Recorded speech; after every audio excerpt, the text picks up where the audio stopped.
Aí é aquela questão que eu falo de adubar pensando, planejando, porque um exemplo, o senhor, filho da propriedade, o senhor sabe qual é o mês do ano que a planta fora. Não sabe todo ano? Então não dá para pensar em adubar depois que passou a florada. Né? É essa lógica que a gente tem que pensar. Um exemplo, final de agosto para início de setembro eu tenho uma florada que é a principal nossa, né?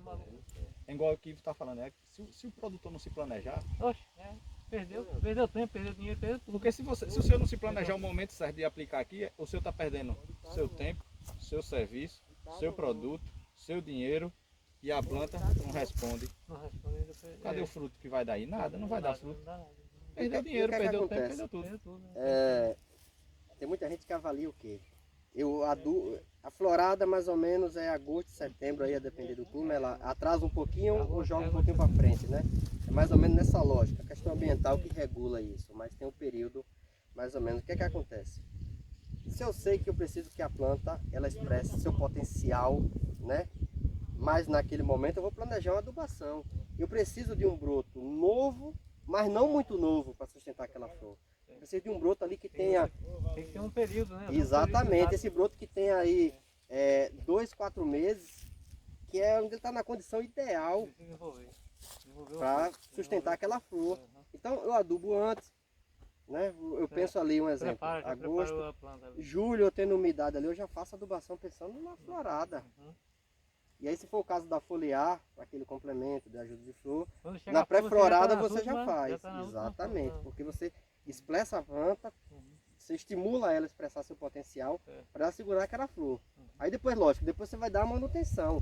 Mas esse momento estratégico a gente não pode perder. Porque eu tenho certeza que daqui a 10 meses, na região como toda, a gente vai ter falta de laranja. E muito. A gente vai ter falta de laranja, porque o que aconteceu na roça do senhor, aconteceu na do vizinho, aconteceu na minha, aconteceu na dele, aconteceu geral. Porque ninguém se preparou esse ano para a umidade que teve. Então todo mundo perdeu flor.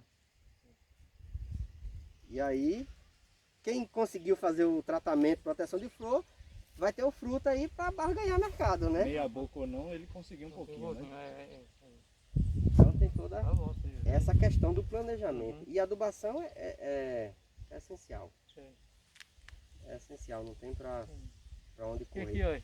Aqui é pulverizado, aqui, mas só pulverizado só da laminose, sabe? Da laminose, tá no... Da laminadora. Você tá vendo que na laminadora não tem, né? Tá desenvolvidinho. Legal. Esse aqui, ó, isso aqui, viu? Deixa eu ver. O minha queixa da adubação, ó. A adubação que a gente fez errada. Porque primeiro ela passei da raiz, né? E nós batemos um pouquinho de outro adubo, que deu esse problema aqui, ó. Ela ficou assim meio enferrujada, ela bastante outro não, sabe? Não, mas às vezes não pode ser nem questão de adubação errada, é porque assim, a planta pode ter vindo com alguma deficiência e no caso o senhor acabou não suprindo essa deficiência inicialmente. E também o senhor não fez aqui a questão do... na área do gesso agrícola, né? Porque aqui a gente vê algumas, dá pra gente ver, deficiência de enxofre. José Genivaldo da Silva. Então, tem esse déficit aqui no solo, certamente. Eu não sei, não estou com a análise de solo na mão, mas eu acredito que tenha. E isso não é um problema incomum em mudas. Essas folhas baixeiras ou as folhas mais velhas apresentar essa deficiência. Por quê? Por que ela apresenta isso? Ela é uma planta que você transferiu, é uma planta nova. Então ela precisa se estabelecer, se desenvolver. Para que ela aconteça isso, ela precisa jogar nutriente para cima. Então, além do que ela extrai do solo, ela transloca das folhas mais velhas para as mais novas. Então é um mecanismo da planta.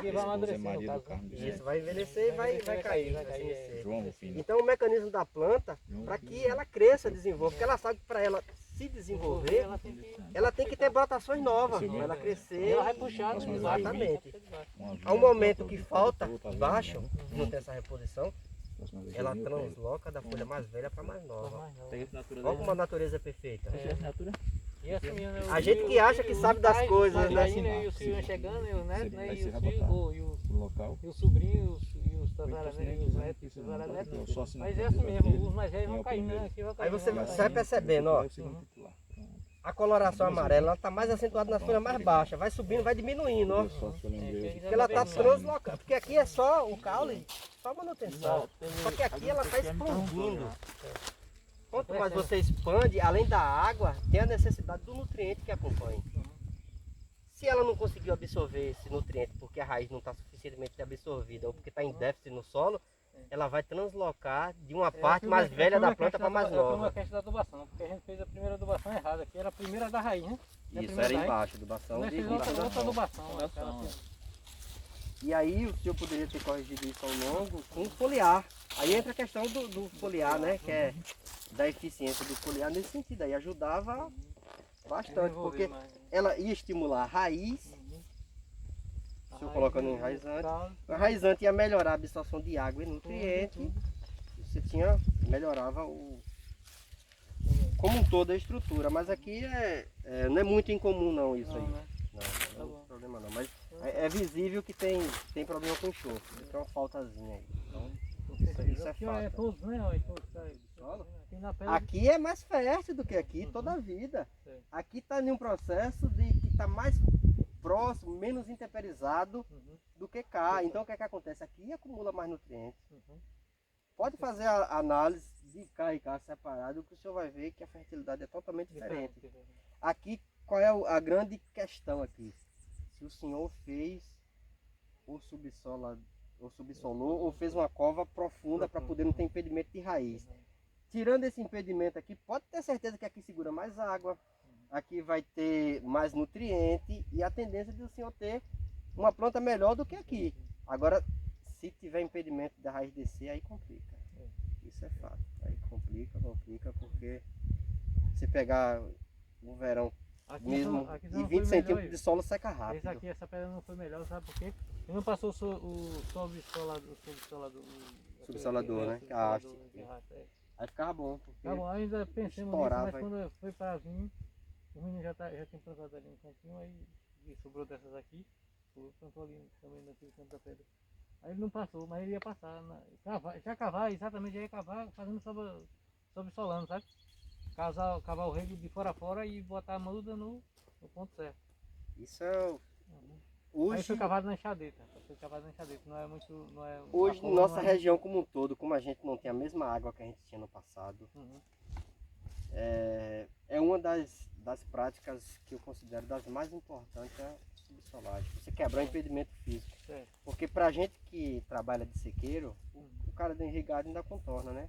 Não deixa faltar água ali. Mais um exemplo, você tem a concentração das raízes em 20 centímetros. No alto verão, 20 centímetros seca, não seca?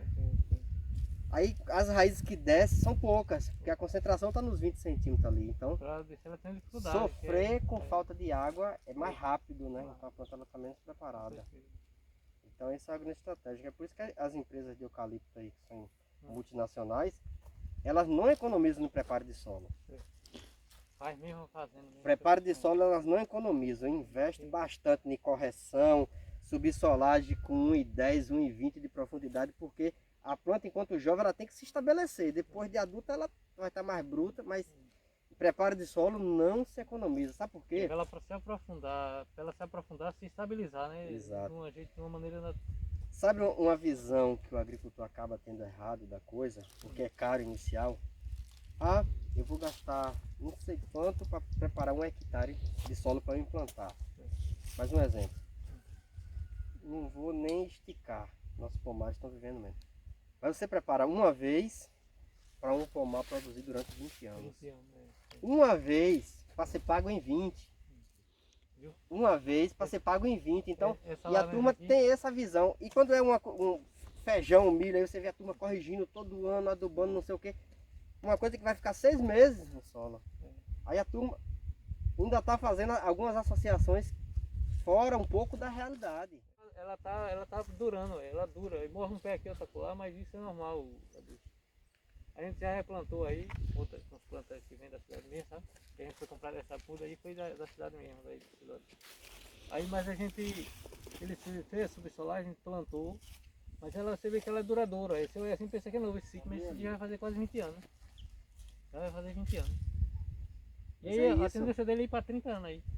É porque nossos sítios hoje, com essa questão de não preparar a área, tudo, tá vivendo bem menos. Bem menos, né? Com certeza. Mas E a degradação eu conheci também. vários sítios com 40 anos de idade. Hoje, como ele está vivendo menos, as plantas, questões ambientais, manejo, pragas que a gente não tinha antes, a gente tem hoje, tudo isso interfere Atrasa, o filtro, na idade da essa planta. A gente aí sofre com filtro, mano. O Filtro? É, O filtro. aquela camadinha que dá lá. É o carmuço. Carmuço. Aquilo ali Rapaz, aquilo é uma desgrama. é poda mesmo. Suga da porra. Porque a questão da estrelinha é, se no período da flor são divididos em 7 fases, né? Da R1 a R7. Se ali, principalmente a fase mais crítica é na R4, se tivesse uma flor eu até mostrava para vocês, na R4 e na R5. É, a R4 que a gente fala é o botão estendido. Quando porque ele sai meio verde, redondinho, né? Aí quando ele alonga para querer abrir, ali a gente chama da fase R4. Aí quando ele abre é R5. Naquela fase ali, se passar né? Isso.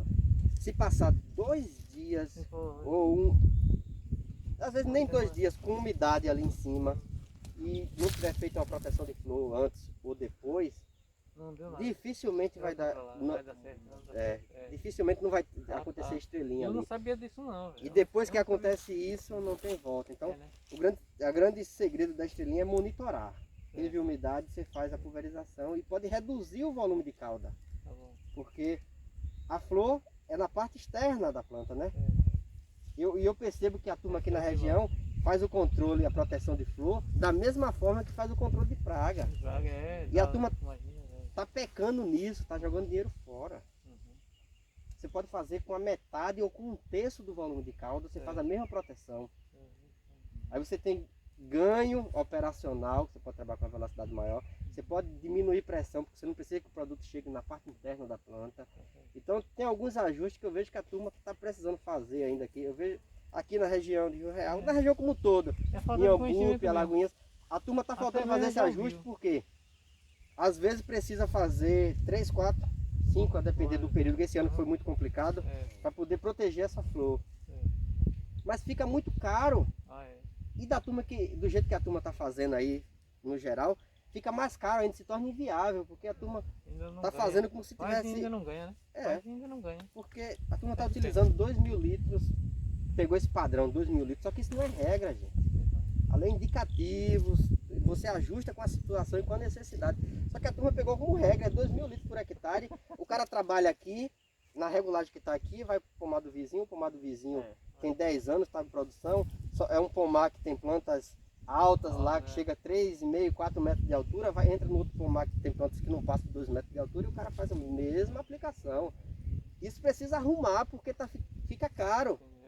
Às vezes para aquele que a planta está bem desenvolvida, é um pomar produtivo, tal, tá fechadinho ali, tá na quantidade. Mas aquele que a planta está metade do porte, ele está jogando metade do seu dinheiro fora. São coisas que precisa a gente tá pensando de tá mexendo, tá ajustando, porque para tornar viável, né? Porque quando o negócio começa... rapaz. Porque às vezes quando você fala isso, o cara, eu vou tirar dinheiro da onde para investir, fica muito caro. Mas como é que tu tá fazendo? Às vezes, uma vez que tu pulverizou, tu gastou que tu poderia fazer nas 3. E uma pulverização não resolve, porque os momentos são diferentes da necessidade, da demanda.